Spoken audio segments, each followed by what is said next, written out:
That said and done, hopefully we'll be coming back to that in a little while from now. You'll just bear with us just a little minutes, some few seconds from now. We shall be getting the second part of the link that is going to arrive. Thanks very much. Our sound engineer tells us, I think, hopefully, we are now connected to the lines already, which you could watch us at any time and enjoy the program as we move on and on here at the HiTV. Right, thanks very much for those of you who are equally just tuning in. Now that we shall be moving from now right up till 2 p.m. or few minutes to 2 p.m. where we shall be giving a relay to another program that will be taking the center stage from here. Everything being equal, we will be making sure that we catch up right away as they are all present here in the studio, and maybe we'll take another snappy move with them here to be sure that we get them hooked up here in a little while to tell us exactly what they have to obviously tell us. All right. Let me get back for those who are asking that, please can we get, we're getting some comments like, please can we get them again over? Well, we're just doing the snappy. Fadu, welcome once more. Thank you, Mr. Moderator, and I'm greeting all the viewers of HiTV. All right, thanks for greeting all the viewers of HiTV. Hopefully, we've been working on the lines. Thanks very much, Time for Claudine, for restoring the line shortly after the power failure we just recorded here in the studio. Of course, the chairman of the Memorandum of Understanding for the Driver Syndicate, you're also welcome once more. Thank you, Mr. Moderator. Greetings to my co-panelists, and I want to say hi to all the HiTV viewers and the population of drivers out there. Not forgetting of our comrades, the presidents or stakeholders in Boya. Okay. And our honorable Gio that has always been behind us in everything we do. All right, your honorable Gio has always been behind you for whatever you do. But I'm sure, as you said, you are a big transporter. We're talking about flaws you find in the public transport sector, where you have a say on how it can be corrected, different from what Eagle Trans will come to do. Yeah, I think with the last observation, we noticed that none of the transport sectors, especially in Southwest here, are up to their expectation. Okay. Firstly, they don't have facilities like good toilets. They don't have accommodation or restrooms for drivers. They don't have a sitting hall, a spacious and comfortable sitting hall for drivers. Okay. They don't have bars or shops to entertain for passengers to get what they want. So we normally see that as an aspect of insecurity. Okay. Because if a passenger has to leave, especially those traveling by night, you know, in some towns you cannot move 1 inch from where you are sitting. Okay. Like in Yaoundé van. Okay. You cannot move, even if you have to ease yourself. You do it there, because one step you take can be very disastrous for you. Yes, it can be very disastrous for you. So we expect these agencies to have even gates run and enough security men employed. Right. Yeah. So is that what you're advocating for Eagle Trans to also have? Yes. So we think if Eagle Transport meet up with all these formalities, then they will make a difference. All right, if they meet up all of this, then they will make a difference. We hope that they get to make a difference. Hopefully, they are moving towards that. Are you used to what you call breathalyzer? Breathalyzer? What is using checking alcohol content of drivers? Okay, we use it on road safety. Okay. We use it on road safety, yes. And we realize that most of the companies or agencies operating in Boya have never seek the consent of any trade union, professional trade union of transport. All right. But we see Eagle making already a difference, because they have passed through some syndicates here, which can have a profile, a fair knowledge of some drivers, their professionalism and integrity, their level of responsibility, so they are good enough to recommend a driver. Okay. Yeah. So hopefully we will always do that to get closer to the driver syndicate, to get that. Shitcam, you just spoke a while before the network got worried. You said for the other transport sector, you have a worry. What do you think should have been amended in that direction? Thank you, Mr. Moderator. Once more, I will greet all the panelists and my fellow taxi drivers out there, because if they are not there, we are not here. Okay. We are here because of them, and we are happy that they are always there to give us their support in whatever we do. So I was trying to say that the other transport sector in the FACO division is so complicated, and if you want to talk about the clandestine business, first of all, the clandestine business is not a registered business in transport in Cameroon. They are not registered. Okay. You see, clandestine, as you hear, clandestine is all it names just speaks the word that is clandestine. So who puts order in the clandestine business? So if we are talking about trade union, you know, the coming of trade unions to Southwest region it has not really sink into the minds of the Southwesterners, because this issue of trade union was given birth in August 1992. That's 14 August 1992, when they liberalized the system. We have to freedom of associations. At first, we have meetings. So every association that does not have the capacity, the transport association that does not have the capacity, or is not registered under the label, has to affiliate under a national trade union so that order can be maintained. So if you go down there at the transport sector, you see we have the popular sites, we have the clandestine, we have now the pygmy drivers, and if you ask, we have the camion sector. They say the truck drivers. Do they have a trade union? Do they have a syndicate? But we have syndicates in Buea here. Like we talk about Sintracam, the National Syndicate of Transport Worker. It covers all those domains. We are talking now about from Shishtakam to Shishkam. We are trying to cover all those domains. And we have the other syndicate that is trying to come, Sinatukam. If you look at the meaning, it covers all those domains. So the only thing I want to say or to advise is that they should look for a syndicate to belong. We are not saying that they should come and be under our authority, but they can have the registration of the syndicate, so that it will enable them to have a lot of somehow of backing and all those things. Because sometimes we'll go to meetings in the transport delegation, to the administrative office. You will not see the administration inviting those truck drivers, inviting those Clando drivers, or those pygmy drivers in those meetings. Those are sometimes sensitization meetings that can go down to help the populace or the people who are using those transport sector. You will always find that us, the 4 trade unions that are based, because if the label has to read out the trade unions that are based in Buea, you will know that there are only 6 trade unions in Buea. You have the Shishkam, you have the Simsakam, and Fado is a divisional union.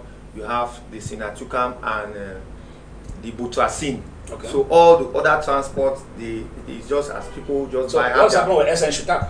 We have the SN Shutak. Also? Yes, we have the SN Shutak. Just misplaced.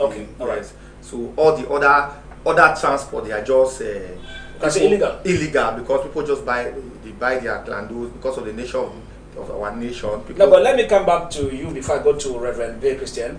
Why is it that you have syndicates? Why don't you talk with administration to make sure that they could equally help regulate those who don't move? Because they could be disturbing your job, because the common man on the street knows that it's drivers.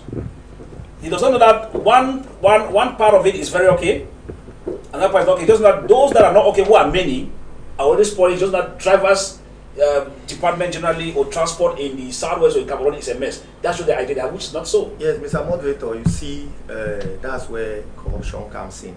Because the last time we were here, we say we have a communique or a document signed by the former Ministry of Transport, Finance Minister of Transport, Professor Robin Kelly. The former, see, transport, that's taxi drivers or transport vehicles that are circulating in urban areas, from 1 seater to about 5 to 10 seaters are free to circulate in the urban areas or satellite areas under an urban or a division.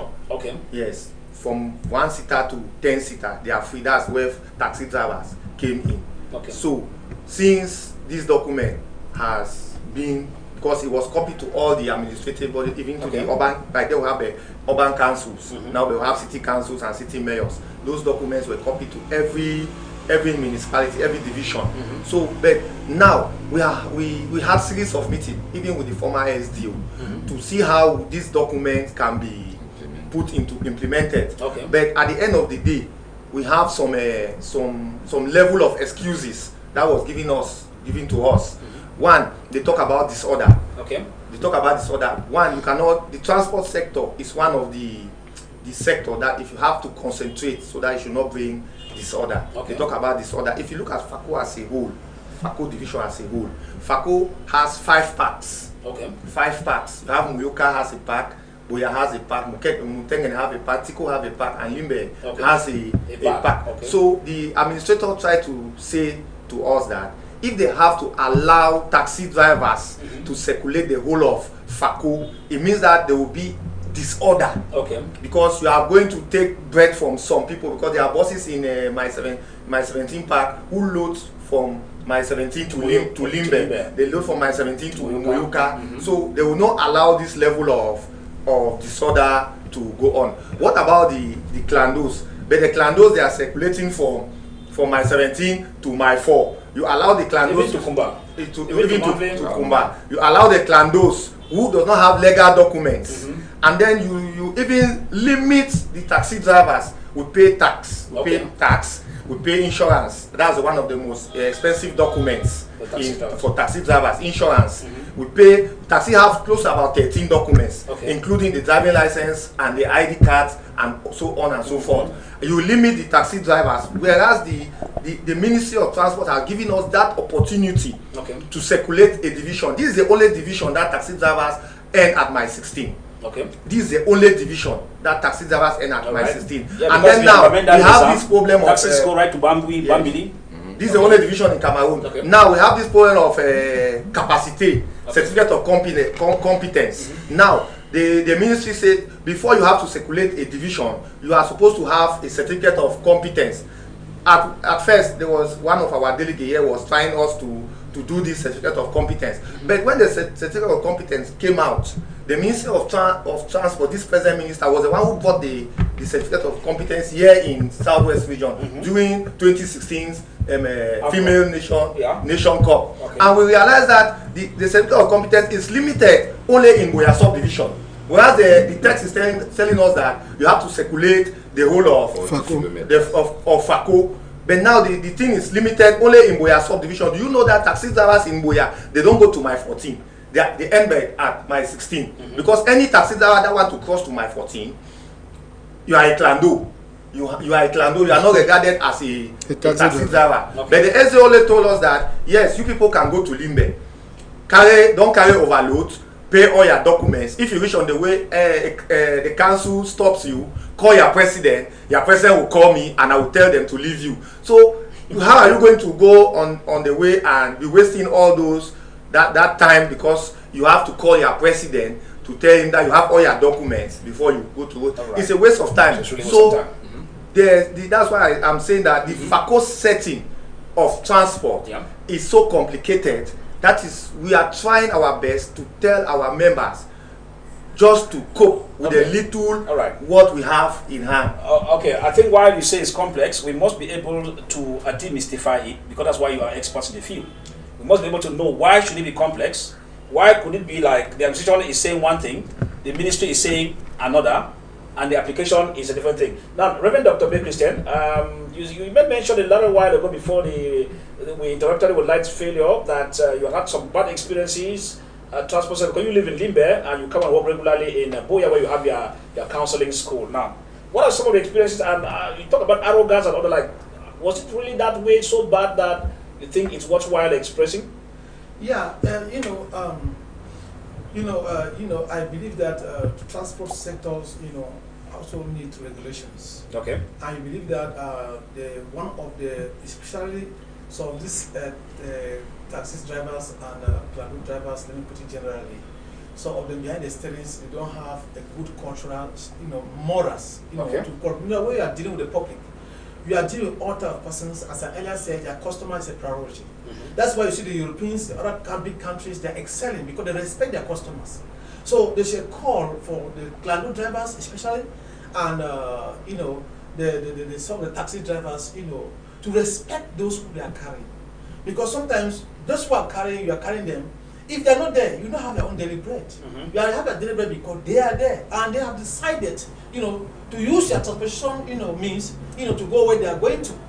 As I said, I entered a taxi driver, a Clando driver, when I met the Clando driver, and I was coming up to Boya. So I just told him that, okay, I'm coming to Boya, I'll pay 800 francs. So he said, no, I should give you 1,000. I said, okay, let's just, as we were talking inside the car, I said, but don't look at it, brother, let's just reason out of ourselves. When you carry somebody from downtown, you know, to my 4, normal taxi fare is 250 francs or 300, right? You are picking me from my 4, maybe to my 16 or Boya. At least you should drop my fare. My fare should not be the same as somebody who's coming from town. So the man got angry in the car and told me that Sabaya Omoto. Okay. You see, so I look at it, I don't look at it, I said that, I just told him that you should learn how to talk with your customer. Sometimes we bring out this discussion in the car in order to create awareness. So you should reason. Because normally, what I know is that at first, before then, there's the Ministry of Transport give, you know, a particular kilometer, a particular amount, a particular kilometer, which they were not, which is not respected. Okay. If you look in every bus, you see that 14 kilometers. Yeah, they say 14 kilometers, no amount. We are not respecting it. So I told him that at this point, there's a level of reasoning between you and your customer. Yes, I can't remember, you know, like I used to say that if you look at Boya, to me, as compared to Libre, it's better when it comes to taxi transportation. In the sense that there's a level of negotiation than the way you find in Boya, I mean in Limbe. You understand? Yeah. I still believe that there's a level of understanding between their customer and yourself. All right. Very because yes, there's every domain, you know, people you must understand. Because sometimes when you don't understand your customer and you broke into quarrel in the car, you know, you discover that you have an accident on the way. That's why you discover that most Clando drivers they have accident on the way. Okay. Sometimes it's because of this type of thing, and because they believe that they don't look at you as a customer that you know, we have to respect you. For example, sometimes they just pick you up on the way and the man drops you and start talking with the friend, or just so the car was talking with the friend on the phone, without even taking permission, which is violating your own right as a customer because you are paying for that service. All right. It's a service, it's a payable service. It's a service that you pay for it. So they need to respect you too as a client. That is so too as a client. You don't need to enter a man somebody's car and just trade Grado or 2 pillar Grado anyhow. Yeah. Because that car too, the bank will pay for car watch. Okay. And sometimes you have a particular limit of time for to watch the car back, so you should not do it before the time. Well, that's really civic education, because most of the times we feel that like some people is moving on the road, someone moving on the road, he feels that because his car is cleaning the street, you should just throw them because someone, you see, so like what you're saying, I think it comes from the education part of it. Like someone's just peeling of granules instead of keeping them and then getting to where there's a garbage to pour in the car. Just inside the car and all the like. So sometimes I think it depicts where you're coming from. But I think it's a good thing. Now let's come back. Issues are burning. Hopefully, from what Doctor has said, I'm sure those who are listening will try to see, and the management of Eagle Trans are getting the complaints you are saying, so that they should not duplicate those things, because that's what will make the difference. If they are able to go above that, and then with their alcohol checking, they have their tracking system in their cars that regulates speed of drivers that move, they don't overload air-conditioned cars and all the like. I think the customer will feel worthwhile traveling, and they will be going to close that gap. As I said, like we had an experience on Mercedes yesterday, where a driver was traveling still like clandestine, where I was inside without complete documents. I was arrogant with the uniform officer. So at the end of it, we were forced to be grounded for 1 hour 30 minutes before I intervened. But even the intervening, I was intervening knowing that I was just intervening on something that is wrong. Because after having insulted the uniform officer and all the like, now, when he had the documents, I had to intervene, well, because of the way I was going to, exceptionally. But how many persons will be able to intervene like that? So you see that at the end, the character of drivers too also has a call for concern. That's why we're thinking that if the driver syndicate could have a way of maybe checking the morals of their drivers, it will go a long way. All right. The town of Boya has been boiling of recent, and I know that if Dr. Bay had to leave from Limbe to Boya, then he would have arrived from my 17, but then getting from my 17 to Moliko, he would have surely trekked. And I know that with taxis, I don't think people trek them like the way we're trekking in those days. So he would have been sweating profusely because no taxi would have been willing to carry. So let me start with Fadu. What went wrong before people went to the street? Thank you so much, the moderator. I think it was accumulated worries, accumulated problems in our sector. Like, you know, for a long time since the crisis started in 2016, we've lost a couple of drivers and recorded a lot of damage in our sector. Cars burn, cars bomb, drivers being killed randomly, even killed inside a taxi with bombs, drivers being kidnapped, arbitrary arrest, torture of drivers. So all those things, they have been accumulating. So I think with the recent one that happened a few days ago for a driver that was killed, which we cannot really say who did it. So we are still trying to find out. So drivers got angry. It was not something that the driver syndicate called for it. Drivers got angry, and they decided to maybe sit down and mourn the fallen colleagues that have been fallen since the beginning of this crisis, and also the damage recorded in our sector. So that day, it was we just woke up early in the morning. We were just called. You did not feel like it's good to inform your passengers. You just punish your passengers because we are mourning. That's the question many passengers were asking. It wasn't something that was planned. It wasn't something that was planned. Okay. If we did not intervene on time, drivers could have gone on rampage. The situation you people saw there could have escalated to something else. But it is because we have the complete controls of our driver. That's why we're able to control the situation. Driver were instead agitating to march, with placard, but we had to talk with them. We had to struggle to calm them down until you found out that we were only at checkpoint. I can see there we need effective security and no harassment. Exactly. Yeah. So now we're asking this because let me come back to the chairman. Chairman, we're coming back to you later. Mr. Echu.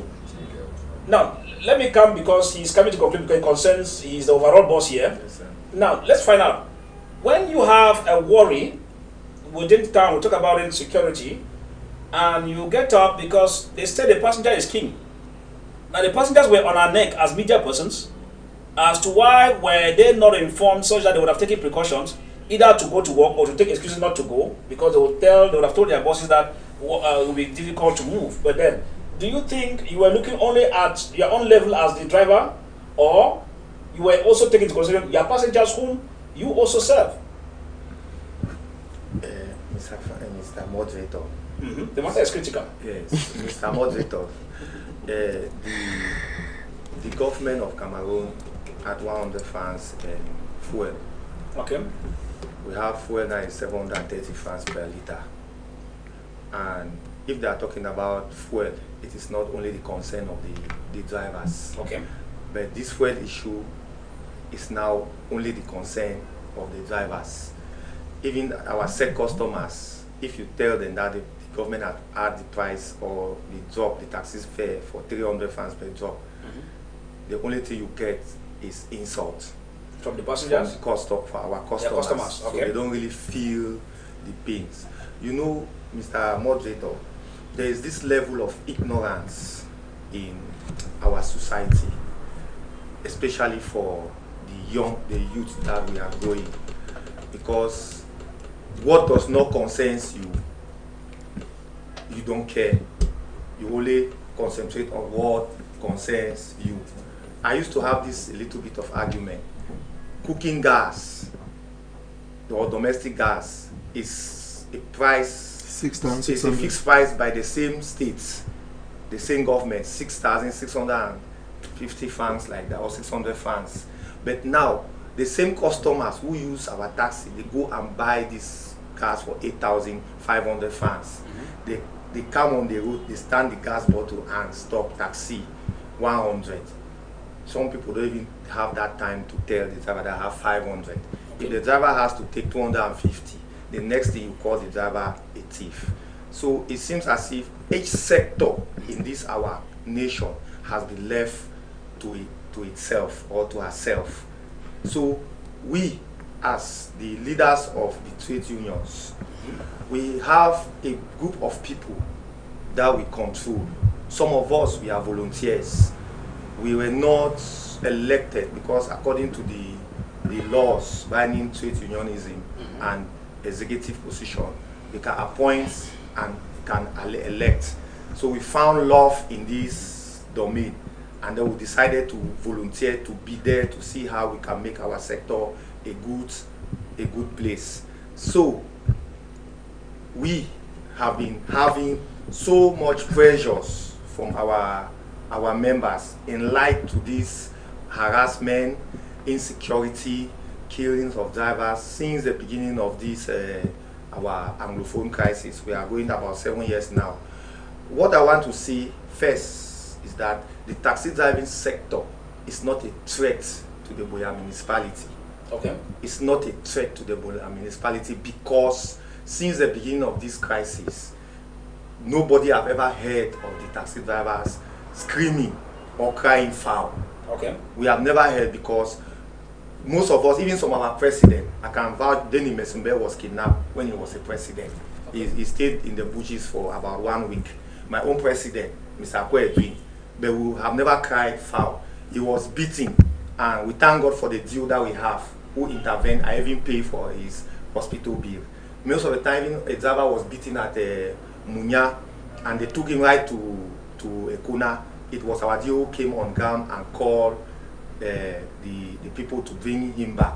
But we have never come to the street or to the media to say that our driver has been butchered or has been killed. Okay. We have another situation that a driver, a bomb was placed in a taxi at a checkpoint about 5 a.m. in the morning. He exploded and the driver died. The same week, we have another incident at the University of Buea. Okay. That same week, we have another incident at the University of Buea. Those students, nobody died, but they were hospitalized, they were injured. The day that we were mourning our driver and we were moving that same driver who passed through at that same situation, okay. Nobody spoke anything. We have delegation from the Yaoundé, the pastors at the mortuary, and go and condole with those students. Okay. So, and we didn't say anything. We kept quiet because of the love we had for our municipality and our job. Okay. Most of the time, our members are saying they want to go to the street, they want to go into the street. We will tell them that no, going to the street is not the best option because our deal is there. Anytime we call for him, he will always come to our rescue. Before that incident happened on Friday, we get up one day, we heard that there is going to be a strike, there are going to be a strike action. We didn't know where this information was coming from. Okay. And we try our best to debunk this information.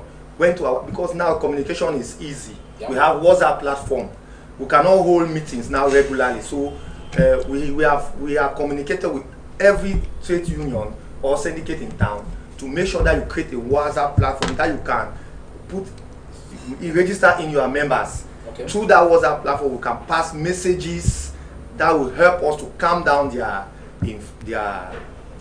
tempers. Okay. So we tried our best during that room to calm down the tempers of our members, and they understood.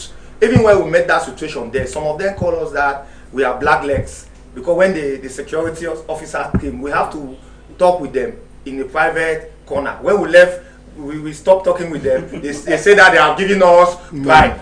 When the DO sent his representative to come and call for us, when we came back, we were telling them that they should leave the road. The chairman was coming to tell everybody to go and walk. They say we have gone to the DO's office to collect bribe. So it is a very complex situation. Okay. So it happens as it has happened. Okay. But we managed to calm down the situation, and we are grateful for the forces of law and order who came down there, especially the commissioner of Jamie. He was so nice to us. He was so nice to the drivers. He advised them on how to go about this activity. And at the end of the day, when the chairman told the driver, we managed to tell them to leave. he was very impressed, and he told them that your boss has said you people should go, so please go and start your work. So we are sorry if we do not inform our customers that there's something, because we as the leaders, as my comrade likely said, we were also taken unaware, because most of this is accumulated anger that our members have been keeping. We have been telling them that don't do this, don't do that, please, we are going to talk with the administration. Okay. So now we're coming back a little bit to, because he has a very big file on his table. One, he has been accused of having been compromised. Two, he's also in between the devil and the deep blue sea. Because at one point the administration seems to look at him as if he's playing a double colors game. The drivers too, they're also looking at him, they're suspecting. Now, Reverend, before we come back to the chairman here, when you look at all of this, killings, let's take killings in particular. As a man of God, do you think it will link to some spiritual aspect or cultism? What could be there? Is it bad faith, the lack of fear of God? What could really be the worry that these drivers are going through in that domain of killings? Yeah, one of the things that it causes a lot of all the calamities that some of the driver go through. Okay. It's just a matter of disunity among themselves. Okay.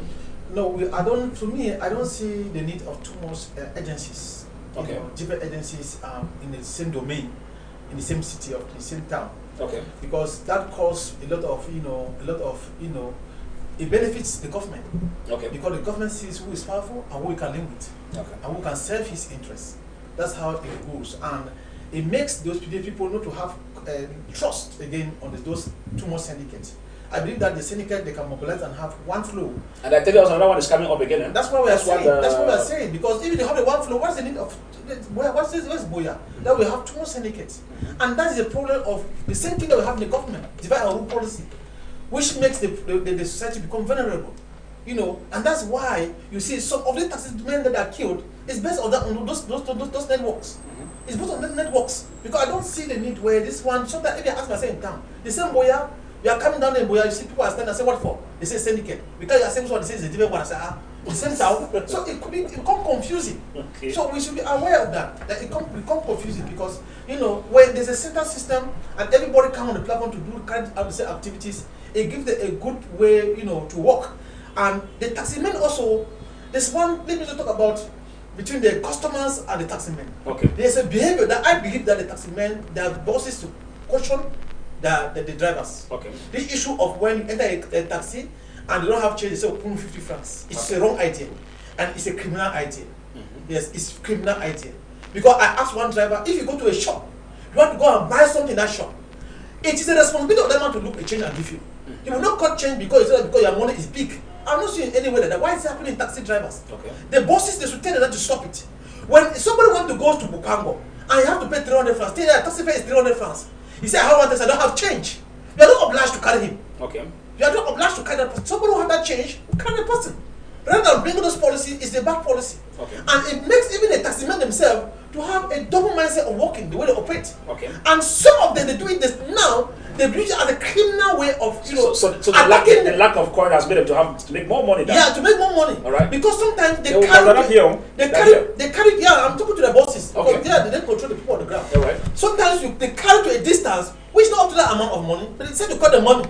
Because they say that you have 500. It's not a good idea. Okay. I used to avoid that. That's why some passengers want to just have their change, cash to avoid. Their cash to avoid. Okay. And I used to tell them that it's a business forum where everybody must, everybody wants to benefit. The man who's also entering a taxi also want to benefit.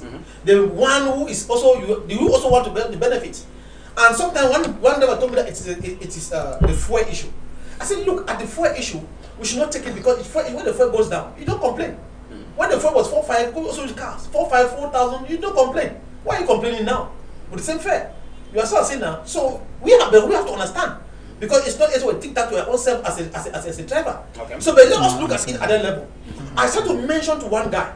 I said, if you look at they said the government have increased. I said, the fuel that government increased, the government have increased for its power, right? No doubt. Government have increased, I think 100 or 100 something like that in the fuel. But you discover it affects directly those who are pumping on the station, not those who are doing black market, because they fungate that we have. It's a black market fuel. and the price varies depending on the market. Okay. So we cannot take Fungen that is because Fungen is a black market. It's not because of the problem that we have in Nigeria that they refuse to give subsidy on the fuel. It can be cheaper. Okay. And if it's cheaper, you cannot attack that is because the government increased price. Because government increased price, when the government increased price, before it did not arise like that. It was the political structure on Nigeria that affected the black market. Okay. And you realize that most of the drivers are using the black market fuel, the fuel that comes from Fungen. Okay. So we should be aware. But they're not going back to the station, eh? That some of them go to the stations station. were full today, even Munya, eh? Yes, it's because they realize that it's just like normal thing even in the world. When the black market, the money, the black market, becomes so demanding and becomes so expensive, you go where it is cheaper. And everybody's looking for where it is cheaper. Because I enter a taxi man when we have to go to Bokom, I said, I meant to Total, you want to pump. I said, but at first, in the morning we'll find people filling the station online, you queuing on the line, to take for, and even if you do the same.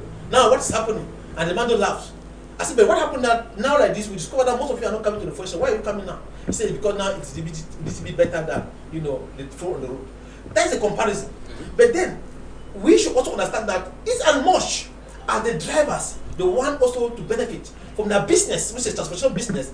You should also know that some of these guys over us, we use that transportation system without paying money on the street. Okay. Because you just increase money, anyhow to the users, and it becomes sometimes worrisome. Some people are compared. If you look at Boya today, you realize that some people prefer to just straight from Morocco to around UB Junction or to where they can go. They don't. It's not so before because they try to. Everybody's trying to economize. To economize cash and to money from himself. And now you, the driver, you also come on the face of a problem because the more passengers are not there, the more also you cannot have money for your own self. So look at it at a two-way. Reverend Doctor, you are spoken as a passenger, not as a driver. Yeah, he's talking as a passenger, not as a reverend, because they are coming to give their own audience. I'm just talking generally. You have not mentioned the headache the drivers. Yes, yeah, I'm also let me just talk to the part of the passengers too. Okay. Yes, some of the passengers they do also insult. I can remember one time I was going to Munya and I entered a taxi and there was a tussle between the passenger. The passenger was rude. But the driver reaction was not the best. You have to drop the passenger to take another car. Tell them that it's not the best. You are dealing with the public. The first thing the driver should understand that they are dealing with the public. Okay. And in the public milieu, you have all kinds of people. You have people who are kind. You have people, sometimes even a driver, you say don't have change and allow him a catch. It's a matter of understanding. Yeah. Sometimes you say no, I need my money because I want to go somewhere. If you understand what I'm saying that, it's a matter of money. Truly, some of the passengers are rude. Some of the passengers, they're unfriendly. Some of the passengers, they are doing transfer aggression to the drivers. But the driver should be like a shock absorber. Because they are dealing with the public. Yes, because when two wrongs, meet in one place, they will fight. And normally, if you want to dispute that fight, they will still tell you that you are wrong. But as a driver, because it's a driver, it's a customer. Even though I've seen a pastor also becoming gently in church. Yeah, they are. Contain. What I'm saying is that as man is human, sometimes the fact that you are driving somewhere does not mean that you have a level of tolerance. A child to you, talking to you when your own child in the house is above that person, Sometimes you just imagine Jelika begin, even though you're a man of God. Yeah, we're coming to that. Now, Chairman, you have two files on the table here. One, the main file is that you brought about, I don't know, we had called it strike action. Now, it looked like the drivers realized that the name strike action was a little bit tough. Now they said no, they were only mourning a fallen colleague. We are still till today to know the difference between mourning of a colleague when taxis are not circulating and strike action, which has to do with taxis are not circulating. So it looks like the drivers play the first one on us, the media persons, and decide to change their tone. But Chairman, you are here. One, you occasionally move without telling your passengers and your population in Buya, whom you say you love. Two, all of a sudden, some of your fellow drivers do not know what happened, what transpired. They only heard you telling them, people go and walk. Please tell them. Well, before I even go into all that details, I want to throw some light on what the Reverend just said here. Okay. The syndicate, the national syndicates are partners to the state. Okay. And they mediate between the passenger, first between the driver and the car owner, okay, then the passenger, the population that is using taxi, and also the administration. And we also have other partners like labor, transport, and even the council, where we respect all those authorities, and sometimes you see us having meetings with the council, sometimes it's transport. And for those who have been following us, especially the syndicates under the memorandum, we have been doing a lot. I'm sure with the partnership with the transport, it is hardly a year that we have less than 2 seminars. Okay. And we have been carrying out radio programs, we have been carrying out TV programs for sensitization, we have been having general meetings. Because the difference between clandestine transport and clandestine and township that are under a syndicate. Okay. First, they have a coordination, a national syndicate. They have an organigram. Okay. They have a scope. They have a structure. So if anything happens, you know where to refer. And the structure is not just there to sit and watch them. We coordinate them, supervise them, sensitize them, educate them on daily basis for them to do the right thing.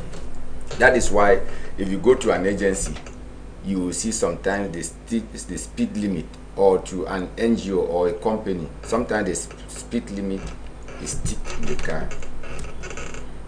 And you, a passenger using a professional agency, if the driver is going far above the speed and you find it risky, you have the right to stop him or you call. But imagine a situation where you enter a clandestine transporter who has basically no knowledge about his operation and road safety. He has never attended a seminar. He does not even have any point of coordination. He is not under anybody. All what is required for him is to run like a mad dog and later give the balance to the patron in the evening. So to whom will you report him?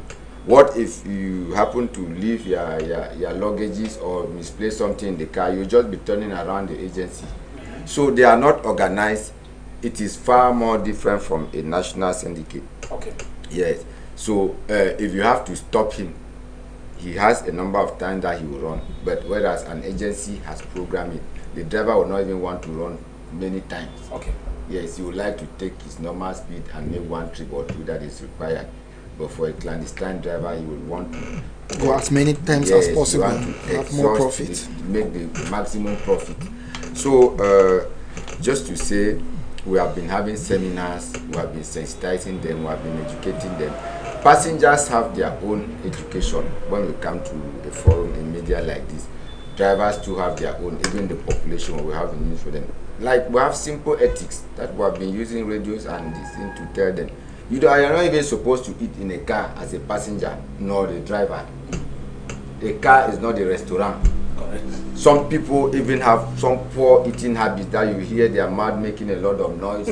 Sometimes they just very, very nasty. Okay. You see, some are moving with toothpick and making some sounds, which is very indecent. And some will eat. You can imagine that you have a child in the car, a little boy or a girl, and a passenger is eating soya or something that are attracting the child. Yes, it is very, sometimes people have their health problems. Some kind of foods are irritative. Okay. So yeah.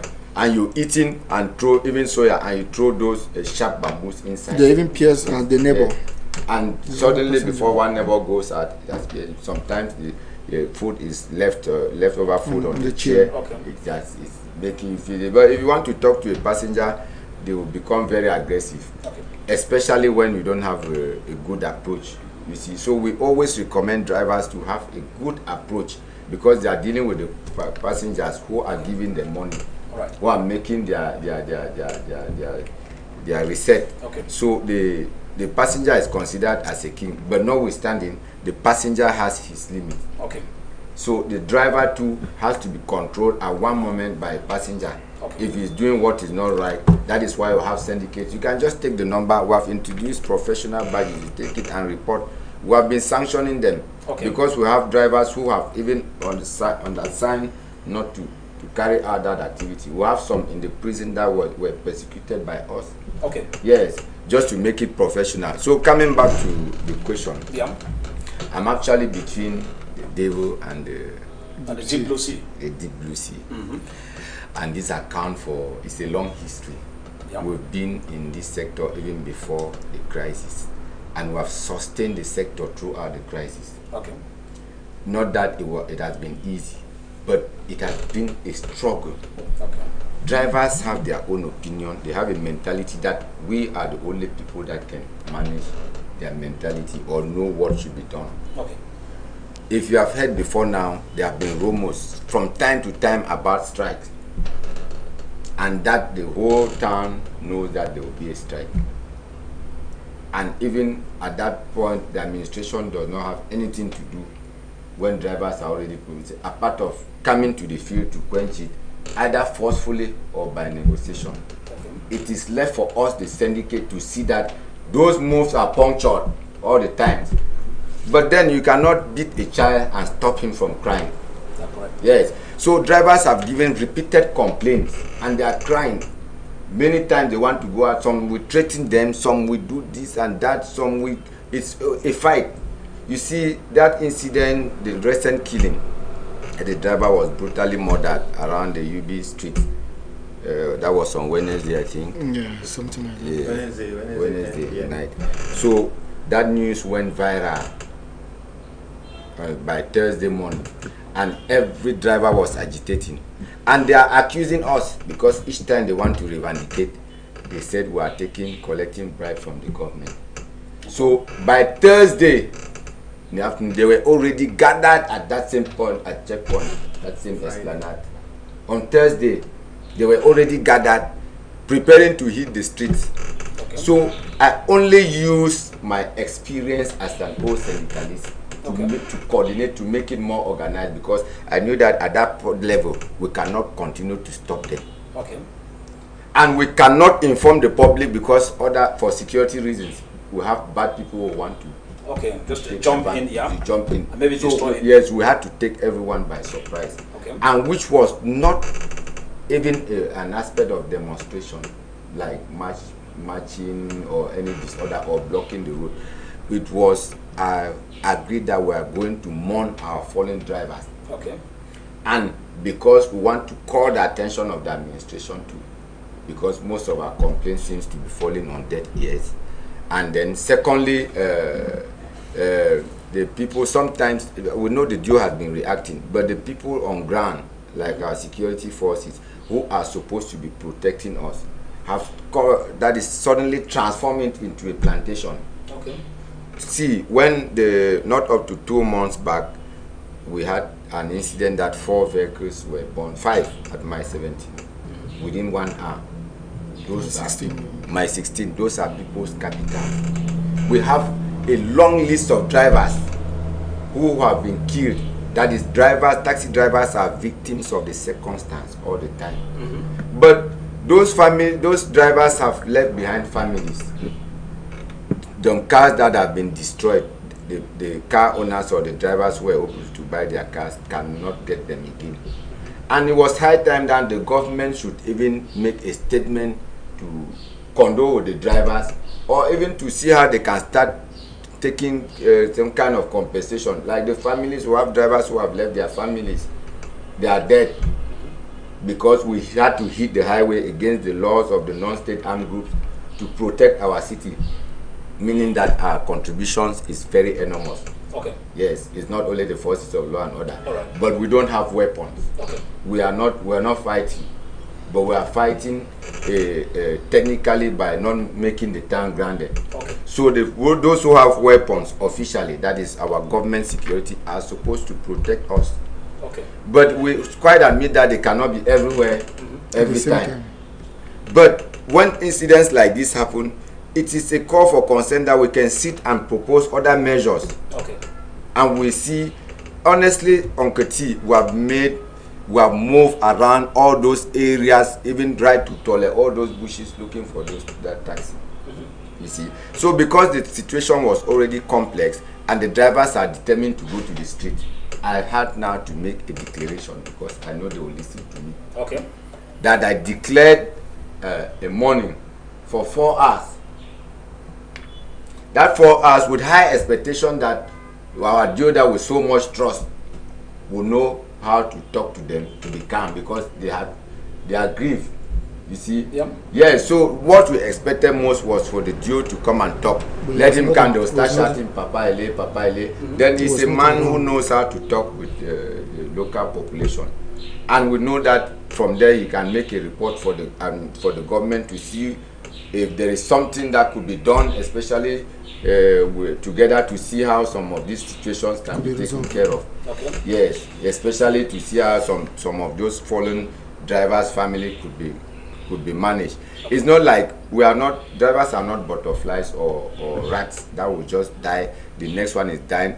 You can imagine that same day, at night, another driver's leg was butchered just here at Mini Coquette. Okay. You see, so that one now, if drivers they feel like nobody has their time, they are not even secure. Nobody is even showing proof that they are aware of what is happening to them. That is why I said there have never been any official statement that have addressed drivers on this situation. Okay. Yes, in Boya. So now let me find out from you, from what transpired on that Friday, with the strike action which you had, or maybe morning as you call it. At the end of the day, you had to go back to the road. Were you satisfied?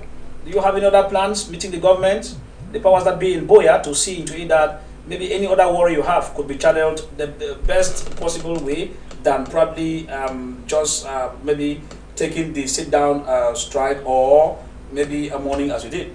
Well, Uncle T, that was just as a last resort. Okay. And we are very peaceful.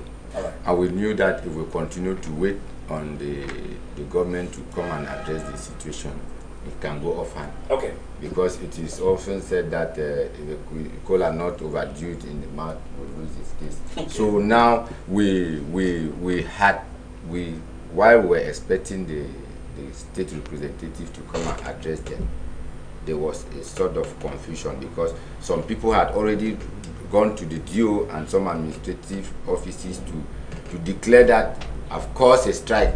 Okay. People who are power mongered and have been looking for a way to destabilize, backbiters, they do have superstition, yes, they feel they have complex. Yeah. They feel that I have a command over the drivers and they want to betray me. Okay. Meanwhile, we don't have a bad intention. We have always fought and solicited for the peace in Boya that we enjoy today. All right. So the DO sent a representative, and even the forces of law and order who came there, because from the beginning of the incident, before then, I have been in communication with the forces of law and order, the police bosses, to assist them with some information that will help for investigation. And I could not, there is no statement that was given even at the field, even mistakenly, that talk about strike or accusing anybody for being responsible. But we were pleaded that they should stop brutal killing and the government should take proper measures for investigation and take the matter seriously. Okay. So it was not like, so when I went and talked with the DO admitted that we all acknowledge that I ordered for that manifestation that morning. Okay. And that I should call it off. Okay. If truly I have the powers to talk to the drivers. And it's a sign of respect. Okay.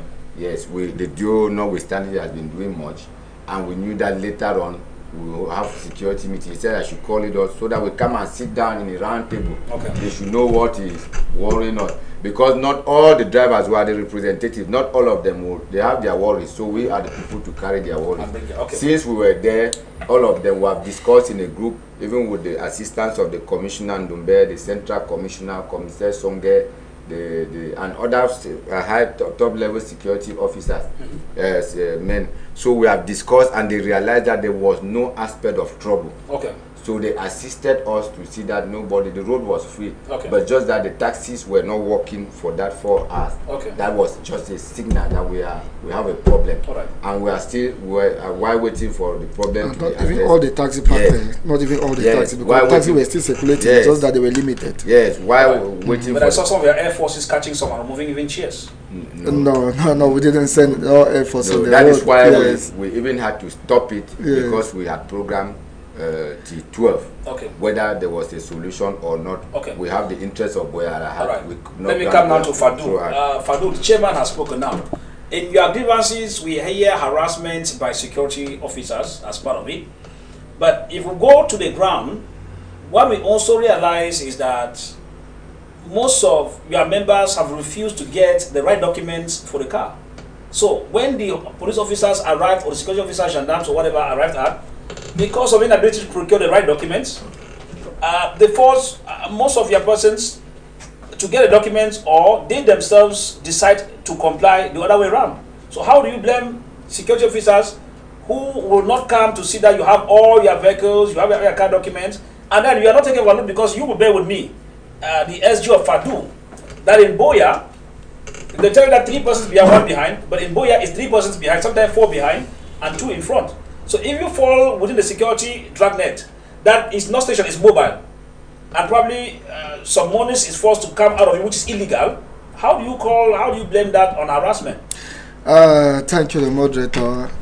First of all, I'd first like to say that, you know, not when we say harassment of security forces, we don't really blame all the security forces, because there are some policemen, there are some gendarmes who are so welcoming and so understanding that we even enjoy their presence on the road and in their numbers, because we even request for that. Okay. Because sometimes places are not safe, maybe like the Mondays like that, that we even try to encourage drivers to work. So we really need that security. So it's not something that we are against. But you know, in every association, in every corps, in everybody, all the people cannot be the same. Yes, even in our own sector, not all the drivers reason the same. Okay. You realize with me that there are some drivers who are welcoming, there are some who are arrogant, just like our clergyman said. Yeah. So when you fall in the hands of those people who are not welcoming, you just have to, you just have to play in a way that the situation will not go out of hands. And moreover, when we call for a general meeting, the first thing we always advise our drivers is to have the necessary document. We advise the drivers.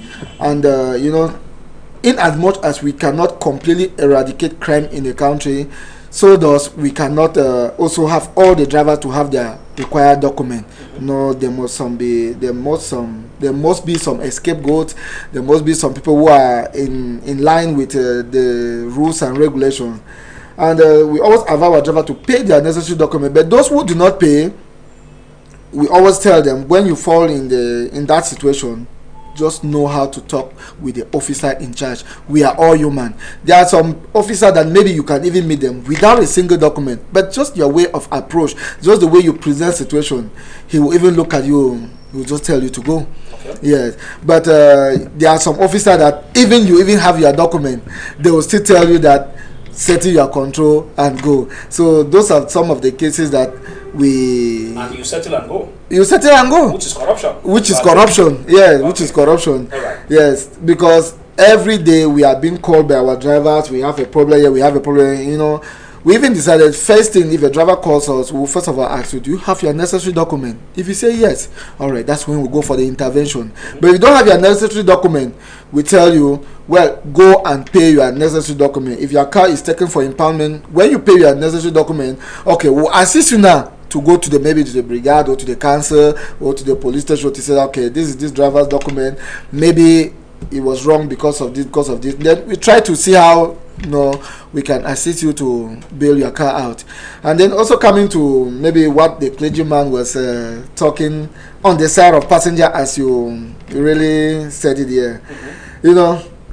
I once said it on this radio, on this platform here, that we are very, very organized, and there are rules and regulations that we put in place, and all our drivers know about those rules and regulations. First thing, you have to be very, very welcoming, because you are serving a public. And when somebody is serving a public, we always sensitize the population too, that the driver is a human being, and everybody has a limit to tolerate. Everybody has a limit to his own way that he or she can take to insult or to some misbehavior.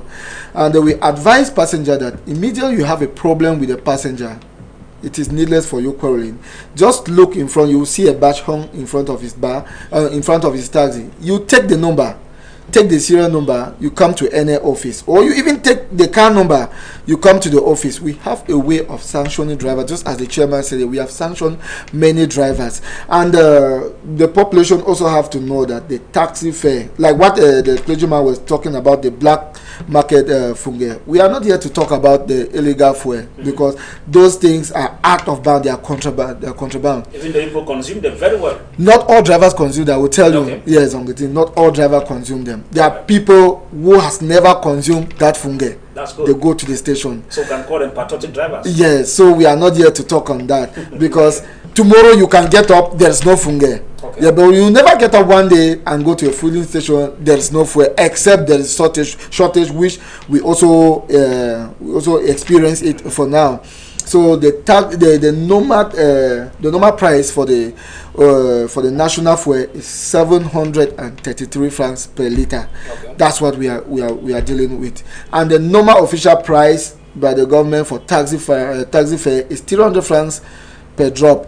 But you know, I can say in Boya, with the taxi drivers, we understand up to our detriment, because we are so welcoming, and the passenger take that for a weakness. Okay. Yes, we always tell passenger there's a difference between a privilege and a right. Okay. Yes, if you are being privileged for drivers, maybe to transport you for 100, 200, maybe 2, 3, 4, 5 times, couple of times, it's not a right, it's just a privilege for you. Okay. But once you want to take your taxi, stand outside, make all the negotiation with the taxi man outside. Okay. Don't open the car, enter, the driver kicks, and you tell him, I have 200, I have 100, and when it is not okay, he has to drop you. And some people will not know how to handle such situation. Okay. But you are the one who caused it. You are the one who provoked it. So we always advise all the population to do all negotiation outside, and they should be audible.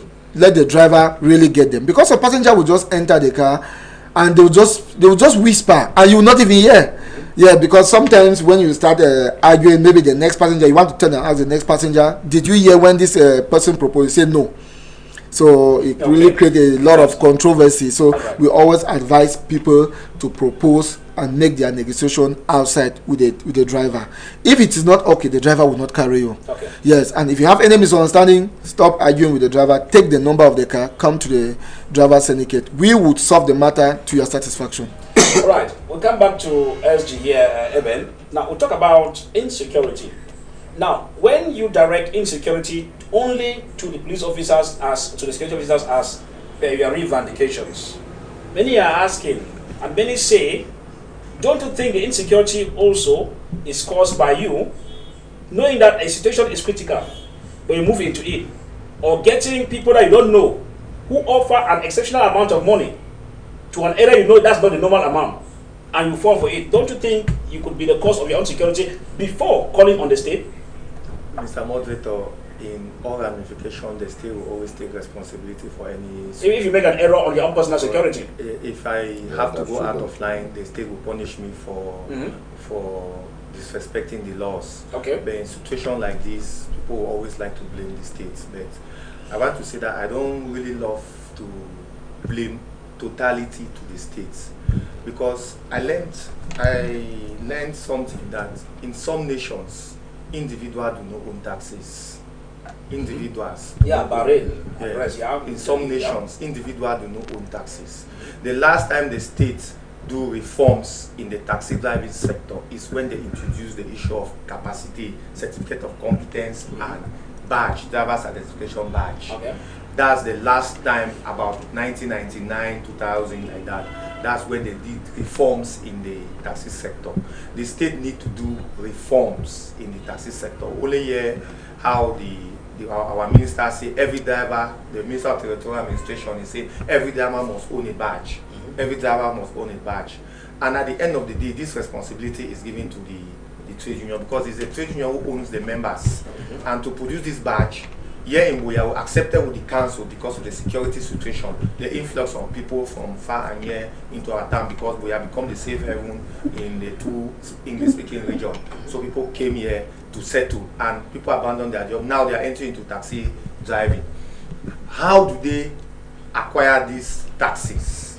Who are the people giving them these taxis? It means that the contribution, the issue is not even left only in the trade union, because someone will just say a driver. There are so many drivers, like I just hold one driver now, he does not even own the driving license. How can you give a taxi to a driver without even asking him an identification document?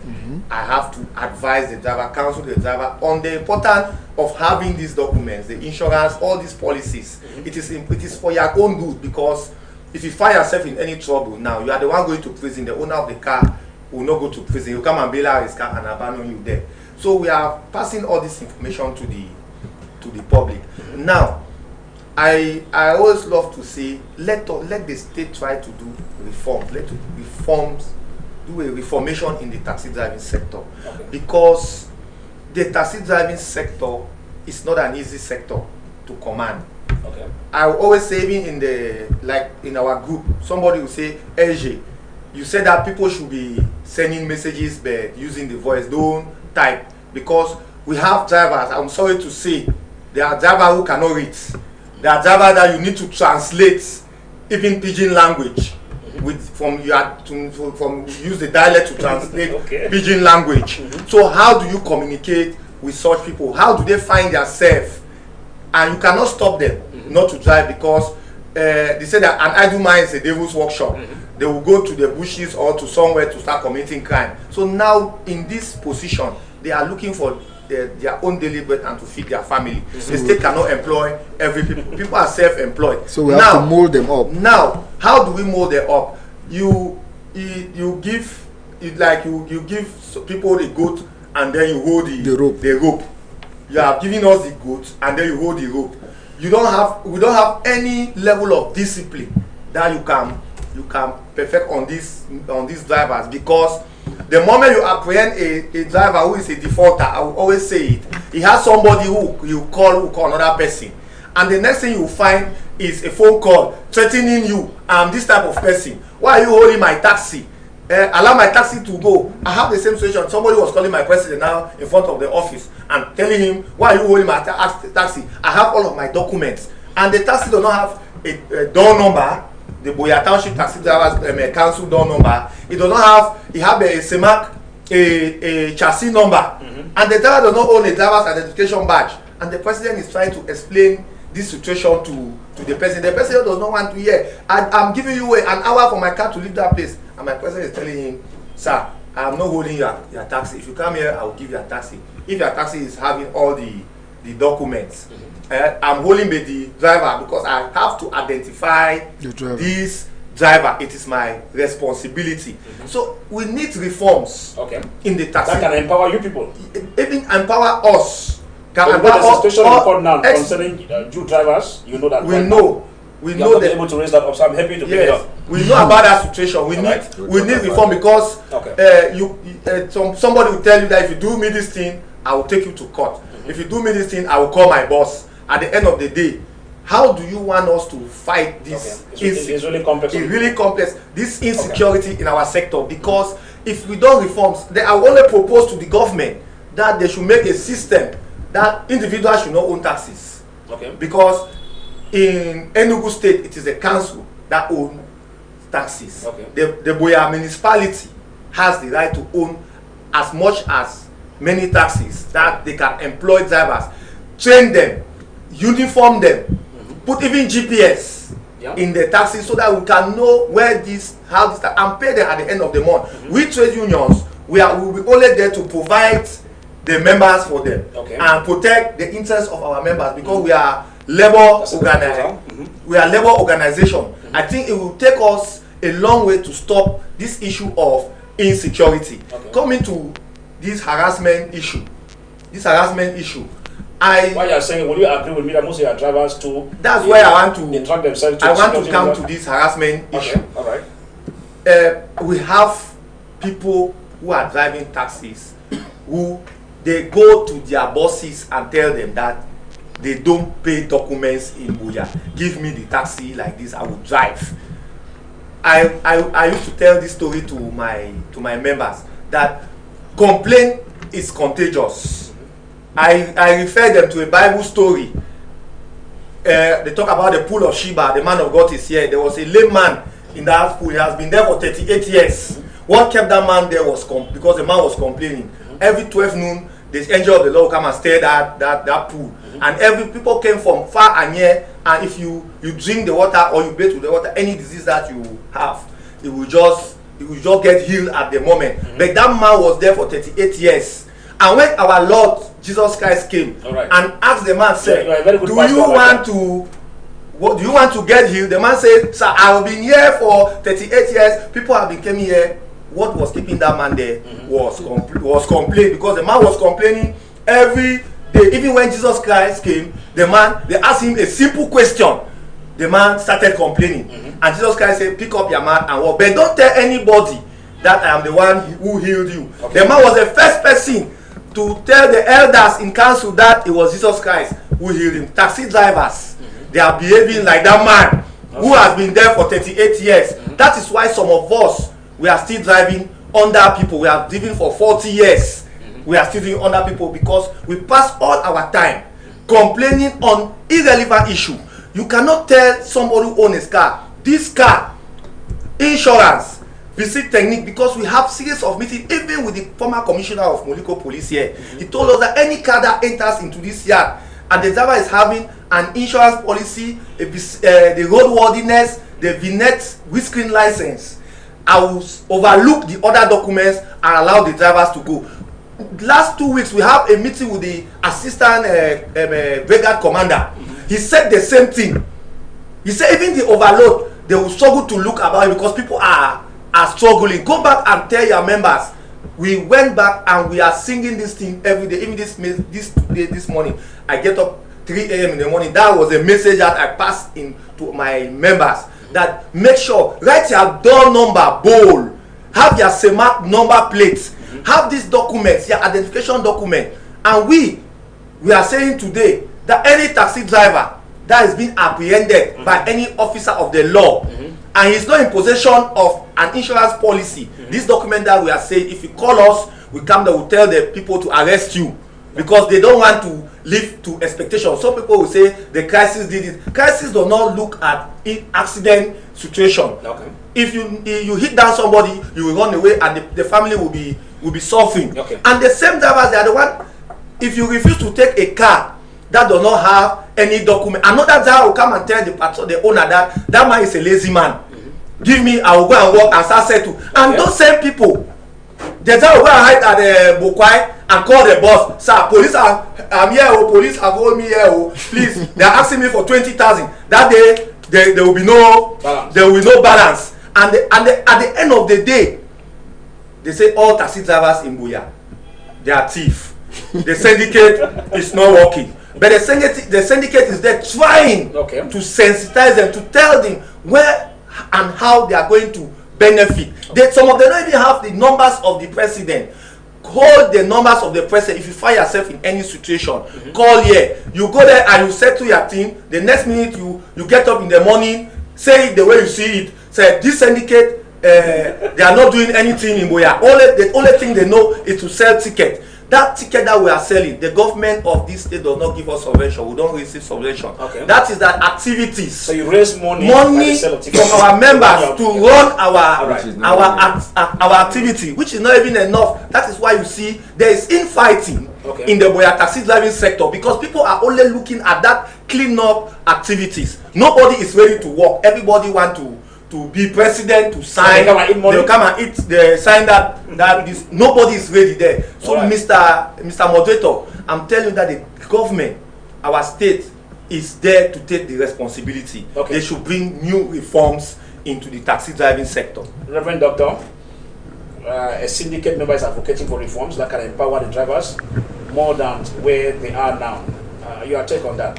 I don't think that taking reforms is the low level of ACO, I don't know, because If you look at Bamenda, Kazim people, they move from Bambali. Yep.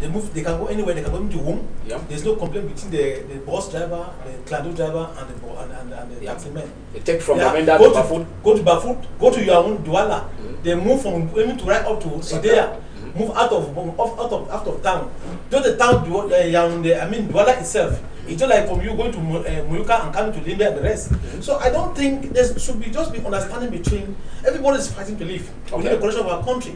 And we must accept the reality of our culture. I know that when we advocate, we on the ground, we try to advocate to the government for reform. The reform will never favor us. It will never be a reform to benefit the government. So when you are advocating for reforms, I don't know what reforms I want, it must be understanding. There must be a way. First of all, one, even if the government don't want to do something, it's just like you stay in the community, and the government don't want to take responsibility. Like for also that go to Bamenda, you see people take responsibility to want to clean up and do that. It's a personal responsibility. So the Senate and the president of those they can decide, okay, since the government don't recognize Clando, can we have a way to talk with the Clando drivers so that we can be understanding about town?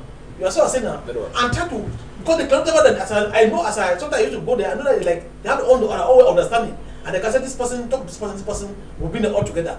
When they are standing, you talk with them. Let us reason out on how we can operate. I mean, they go like now, you see one taxi, they are running to Libya and they are coming back. Because they behave like Clando drivers, they pay their fares and setting their police control. And that is how they have been working. And secondly, let me come to the level of police and the driver and and the passengers. Sometimes on the drivers there are the problems. Because they go to the road. They pay their settlement with the police, they make the police their friend. And some scrupulous police who are called the armed robbers pass through those guys to attack some drivers or passengers. As I learned the other day on social media how a policeman robbed passengers, and the drivers struggle to bring a man in liaison, and the gendarme and the policeman, they have to run and with the phone and other things like that. And those are some things that the drivers, they also have to take responsibility. And to especially at night. Especially at night. And to find out if they are, because in all the taxi drivers, it's like when they want to do fare managing, sometimes they use some taxi drivers because some people are prone to that level and they accept that. Some do some dirty deals. That can turn into problem. They start saying police harassing. That's it. And we should look at it. And secondly, to go to the level of police. Some police people have taken the transport domain as the only way to make money. So the matter whether their books and documents are okay, because as our brother are saying here, it's true. We have to do all our best to make sure we pay our documents. But some of the police people, they even discourage you because they know that so far you don't have documents, you're always sitting on the road. And the government also can have to come in. So some of those scrupulous police people tell you, don't bother paying. Don't have the documents or not, you still pay. Don't just yes. I've had some drivers complaining. That's Drivers have told me that, sir, whether you have documents or not, you will still pay. They will make and you know that my imagination, that kind of mentality. It's true. It makes you to know that document or no document, there's a Njani group that you have to be part of it. And now it takes the DO, it takes the state council, it takes the chief of commander, not only to sit in the office and look at the transit-man, to look at the passenger, but to go through to the police forces to be ordered there. Because if they don't be ordered, like when I learned that the transit-man, the driver was killed, I just might buy that maybe the police forces may have not be there. Because there are some police forces that if they want money from you, they'll go to every length to have that money. They can shoot at the driver and as some of them have derived the psychological warfare to always claim that they can put an allegation on you and you have no way to come out of the allegation. They will say that maybe you can't process amber, or you are doing this, you are accomplices with amber, or stuff like that, and nobody will hear you. And psychologically, they have made the population, the people. Yeah, because everybody is scared down to be tapped amber. Yes, they make everybody to have phobia. And with their phobia now, they take advantage of that phobia now to strike them each time they want. And can go to the level of kill you. I've seen policeman taking money from a passenger under gunpoint. That is the state, and that is the state property given to you to bring security, to secure the citizen, the man, the passenger, and everybody. But you use it, that's why I used to say sometimes people go angry with me because I call some this uniform men state armed robbers and state terrorists because what they are doing is out of proportion and it's out of every internationally. You cannot shoot somebody who is unarmed. You shoot somebody who is unarmed, it's a war crime, and they have been committing another war crime. And they stand that we need to knock the table and say it's enough, because we should not smile. Just like what our brothers are saying here, it's good that they do their best to make sure that there's no conflict between the taxi man and the state. But the state also have to have the responsibility on the soldier to make sure they bring order, even in their own self. Because if they don't bring the order in their own self, it will still cause calamity. See how a young man will be struggling to bring the taxi man. It's the right to strike because they lost their brother, and it is responsibility of the state to investigate to see what prompts, what causes action. Who is the person behind it?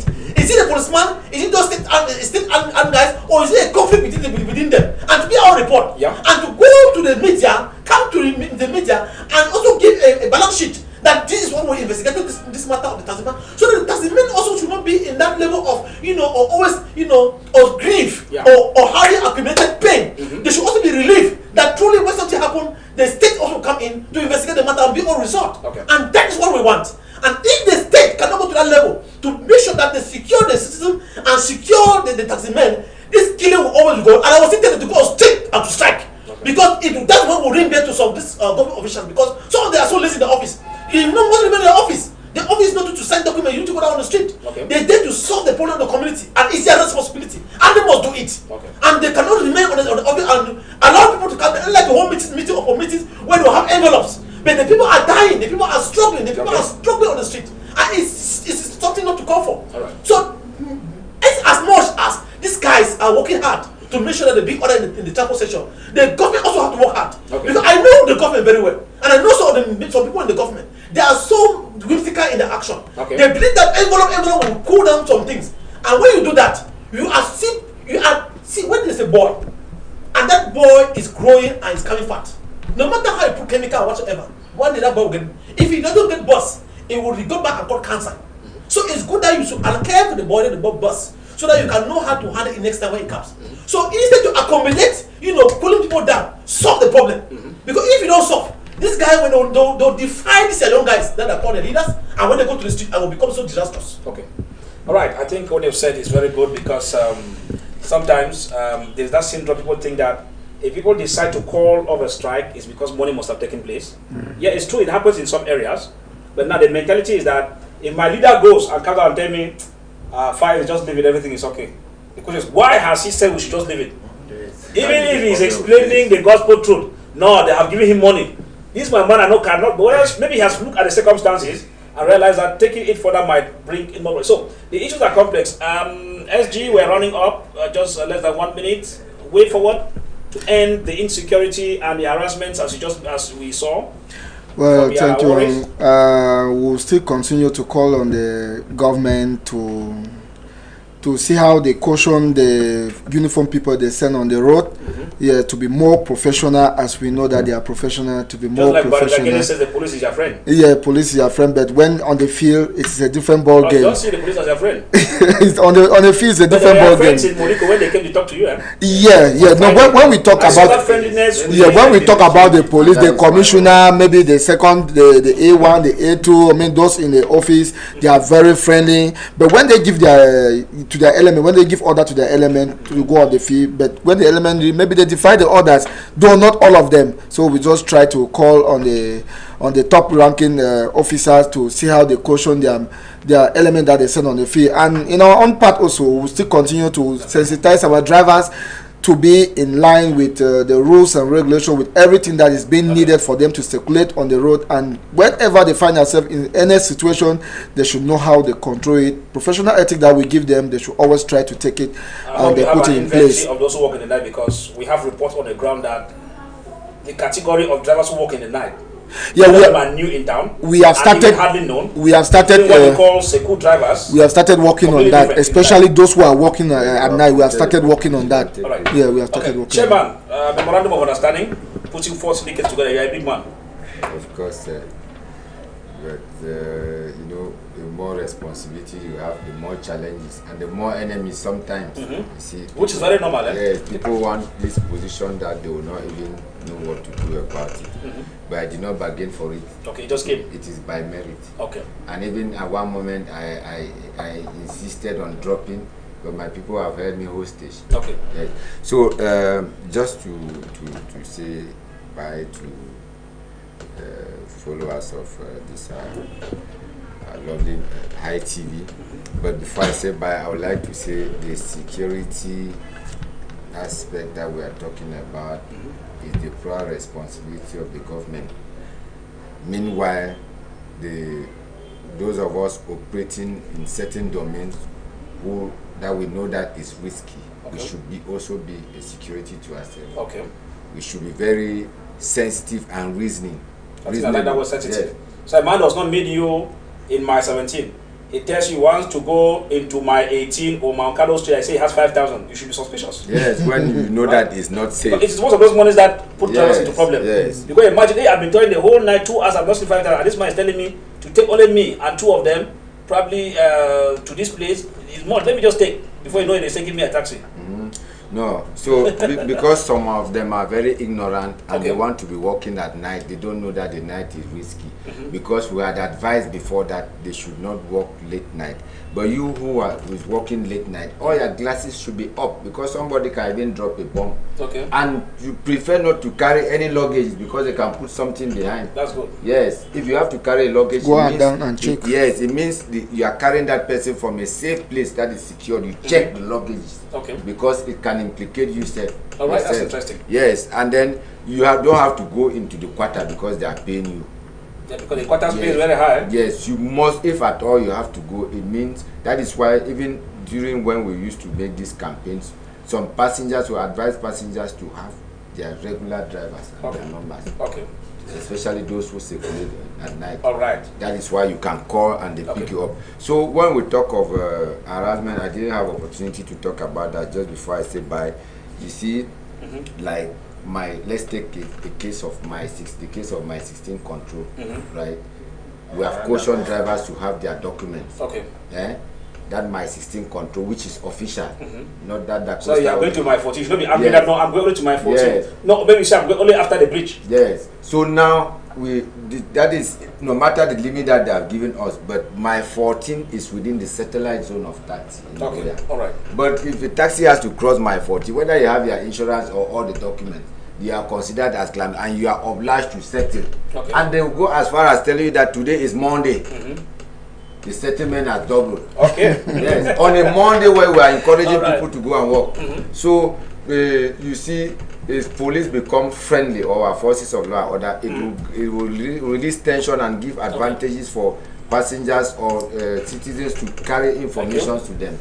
All right, thanks very much. Say bye to everyone. Time is almost, it's already up. Even Mr. Eben, one word.